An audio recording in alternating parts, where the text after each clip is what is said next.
Hey everyone, and welcome to this explainer. Today, we're getting right to the core of something that literally anyone working with cloud technology absolutely needs to understand: service level agreements, or SLAs.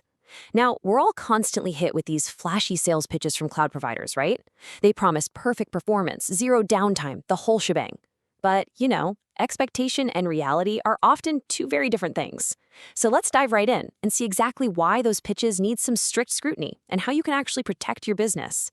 Okay, picture this. It's a busy Tuesday, your business is just humming along, and suddenly everything goes dark. Your cloud services are completely down. Customers are getting angry, your team is completely locked out of their work, and, well, panic sets in. In that exact moment of absolute chaos, you have to ask yourself, when the cloud goes down, who is actually responsible? Who takes the blame? And honestly, more importantly, who is fixing it and footing the bill for all this massive disruption? If you don't know the exact answer to that question, you're exposing your entire operation to some truly enormous, unnecessary risks. So, to make sure you're never left guessing, here's our roadmap for today.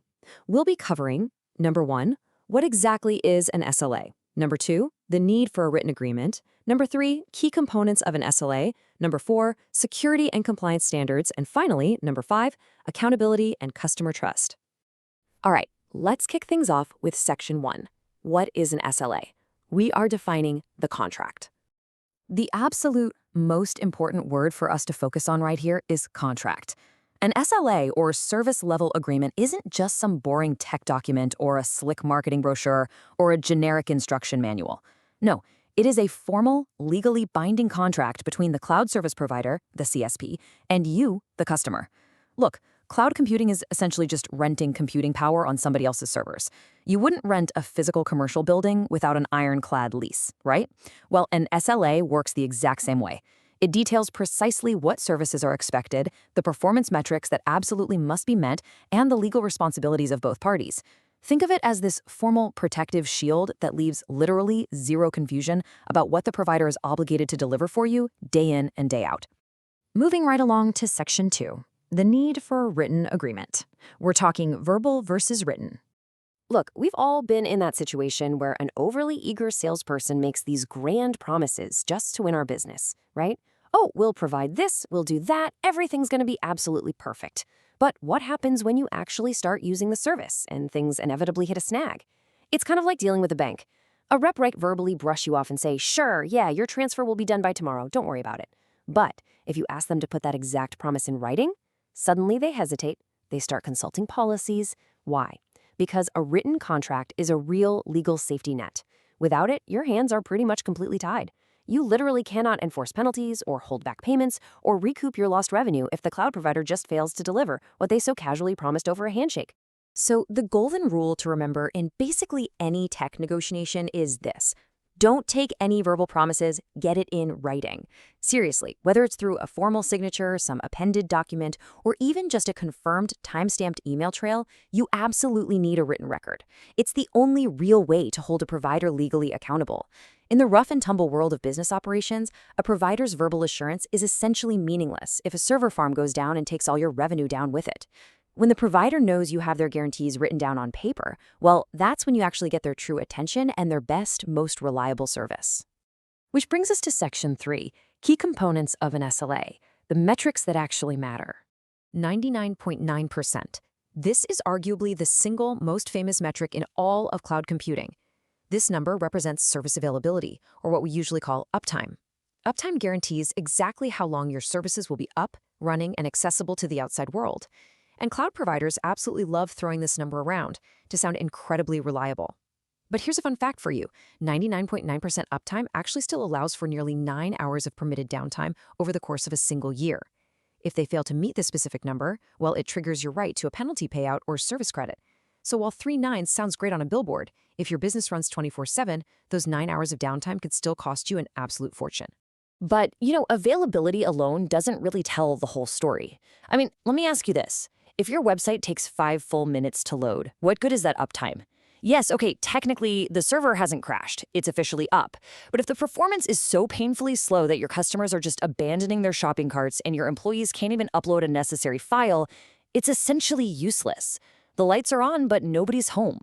Being merely up is simply not enough. You need guaranteed baseline performance to actually run a business. And that's exactly why these specific metrics govern your real service quality. First up, API response time. This ensures your data transfer speeds are consistently fast enough to actually be useful, which completely prevents that agonizing 5-minute load time scenario we just talked about. Next is support response time. Now, a provider might loudly boast about having 24/7 support, right? But if you submit a critical error and it takes them 3 entire days to actually resolve your ticket, that 24/7 hotline is completely worthless. Your contract absolutely must explicitly state how fast they will respond to and resolve different tiers of problems. And finally, termination terms. You really need to know exactly what the exit strategy looks like. How do you get your data back if you decide to leave? Because without rock-solid termination terms, you risk massive, painful vendor lock-in. All right, on to Section 4, Security and Compliance Standards. This is all about protecting your data. When an outage inevitably occurs, and let's be real, in technology, it's always a matter of when, not if. How safe is your proprietary data? Well, a really strong SLA strictly defines your data security and privacy measures. It outlines exactly how your data is encrypted at rest and in transit, and how frequent the backups actually are. But even more critically, it defines your RPO and RTO. Think of RPO, or Recovery Point Objective, as basically asking exactly how much data are you willing to lose? Are you okay with losing an hour of transactions, a whole day?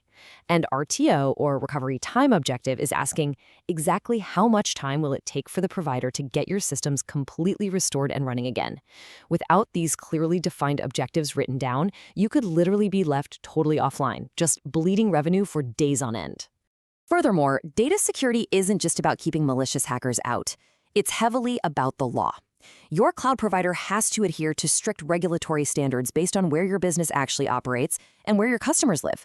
A strong SLA guarantees compliance with major legal frameworks, whether that's HIPAA for protecting sensitive healthcare data in the US, the GDPR for strict privacy rights in Europe, or India's DPDP Act for digital personal data protection.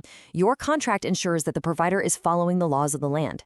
Because if they breach these compliance standards and end up exposing you to a massive lawsuit, the SLA is what gives you direct legal recourse.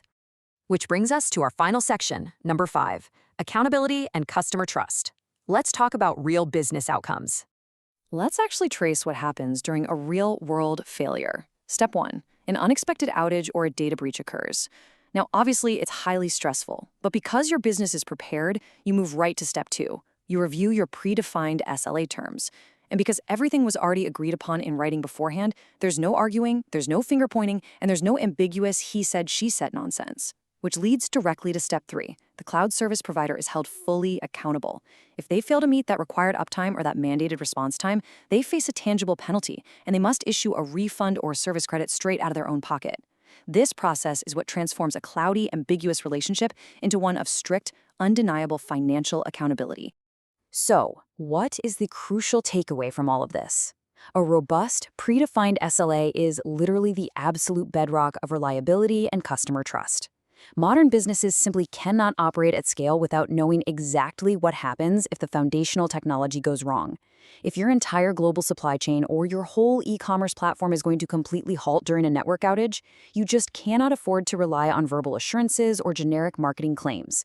You need every single metric predefined, fully documented, and officially signed before a single byte of your sensitive data is ever uploaded to the cloud.